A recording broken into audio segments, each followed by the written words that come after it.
The Williams FW46 is a much better car than last year's. Yet paradoxically, 6 events into the 2024 season, it hasn't scored a single point. What's more, having finished 7th in the Constructors' Championship last season with 28 points, Williams is only spared from last place in the current standings by Sauber's abject start thanks to having one more 11th place finish. That's a disappointing start for a team with serious ambitions to climb the grid. Yet despite that, star driver Alex Albon has now committed his long-term future to Williams after signing a new contract, something team principal James Vowles called a huge vote of confidence in the team.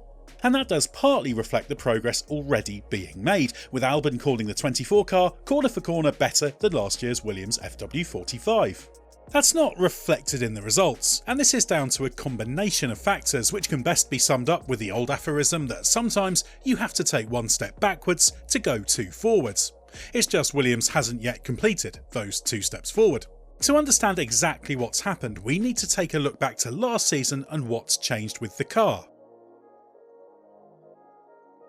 The 2023 Williams was a peaky, erratic car, one capable of reaching Q3 on a good day, as happened 9 times last year, but that was eliminated in Q1 half of the time. That sporadic pace made it possible to score points 9 times and finish 7th in the Constructors' Championship.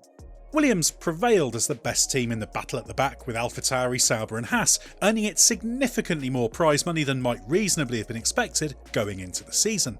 Many of the best Williams results depended on getting into a good position and being able to hold off quicker cars around the lap thanks to the prodigious straight line speed of a car that lacked downforce. As Williams head of vehicle performance Dave Robson put it, Albon was particularly adept at being able to play to the strengths of the car with such defensive drives, most famously with his 7th place in Canada. While the Williams could get good results on its day, there were too many times when it was nowhere. In particular, it was susceptible to performance fluctuations according to wind conditions because it wasn't robust aerodynamically. Although Williams made gains from 2022 to 2023, the target for this year was a far more consistent car, and that's something Williams has delivered on. The aim for 2024 was to make the new car more of an all-rounder in terms of its performance, and that's something Williams has successfully done. However, that has had an impact on its performance level. While Williams hasn't reached Q3 once this year, it has generally been a Q2 car, making it to the second stage of qualifying 5 times out of 11 attempts across the 6 race weekends. That number would be higher but for Logan Sargent's struggles in the second car. It's a similar story in the races, where Williams has generally loitered outside the top 10, only spending a combined total of 16 laps in the points positions in the 6 Grand Prix held so far. However, bearing in mind Sargent has struggled to get the most from the car this season, as well as the fact he sat out the Australian Grand Prix, the fact the car has spent so much of the season running between 12th and 16th is significant. While it's difficult to break into the top 10, the Williams has generally been fairly consistently in the lower midfield. Other teams have fluctuated more.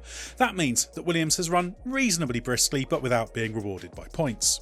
That's reflected in the overall performance. In terms of average pace over a lap, the deficit to the front is much the same for Williams this year as it was last year at around 1.5%. And if you look at each individual race weekend, Williams has been stronger than last year on 3 of them and weaker in the other 3. That might sound much of a muchness, and in some ways it is, but as Robson puts it, being more consistent is the way to go. But the downside is that Williams is struggling to score points, something that could be improved with a peakier car, but only in the short term. That better chance is based on the characteristics, the straight line speed that makes it easier to hold position, and that's an unintended consequence of a car that lacks peak downforce.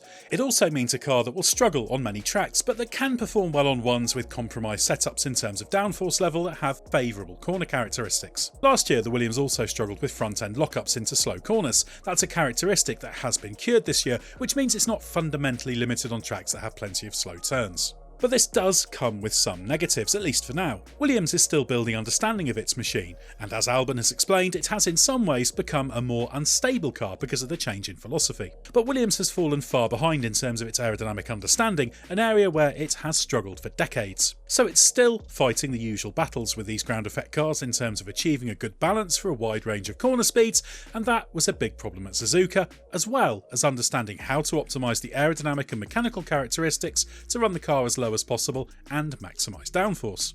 For all their problems, the new Williams is a more benign car that performs across a wider range of track configurations and conditions than it did last year. But as Robson admits, it just isn't paying dividends because the car isn't quite quick enough. yet, but it is on the cusp of making that step, and but for two big problems, Williams might already be in a position to be racking up the points.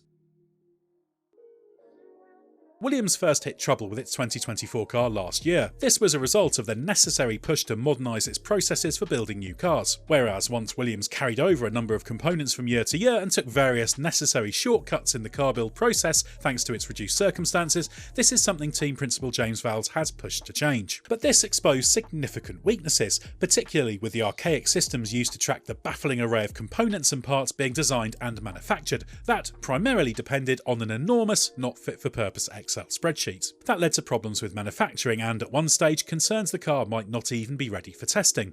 It was, but it meant the car was not running in as advanced a specification as it should have been. There was a second problem as a consequence of that, with Williams going into the campaign without a spare chassis. That was not a big problem in Bahrain and Saudi Arabia, but things started to snowball when Alex Albon crashed in FP1 in Australia. Not only did that force teammate Sargent to miss the Grand Prix after Albon was given his chassis, but necessitated diverting resources into shipping the monocoque back to the UK and its repair. This happened again after the next race at Suzuka thanks to Albon's first lap crash after being hit by Daniel Ricciardo. That and the significant number of parts lost meant Williams' development progress has stalled.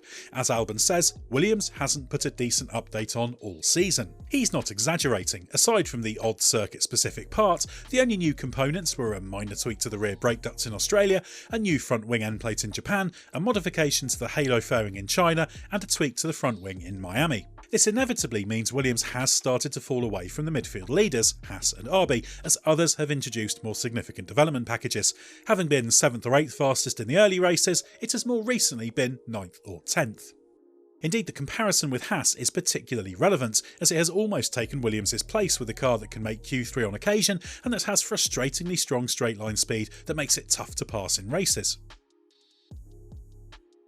While Williams' early struggles in 2024 might indicate a repeat of last year's 7th place isn't on the cards, there are reasons to be optimistic.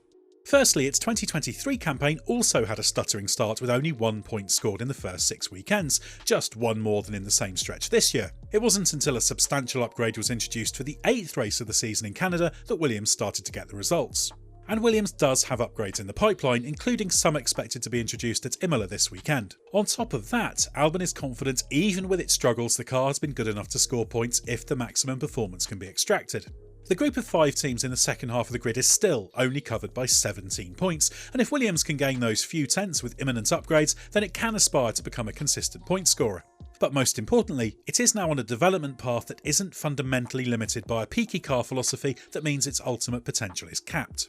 That makes it harder to score points right now, but it's short-term pain that will allow Williams in the longer term to make bigger gains as it pushes to take the next steps on what it hopes is the long journey back to the front of the grid.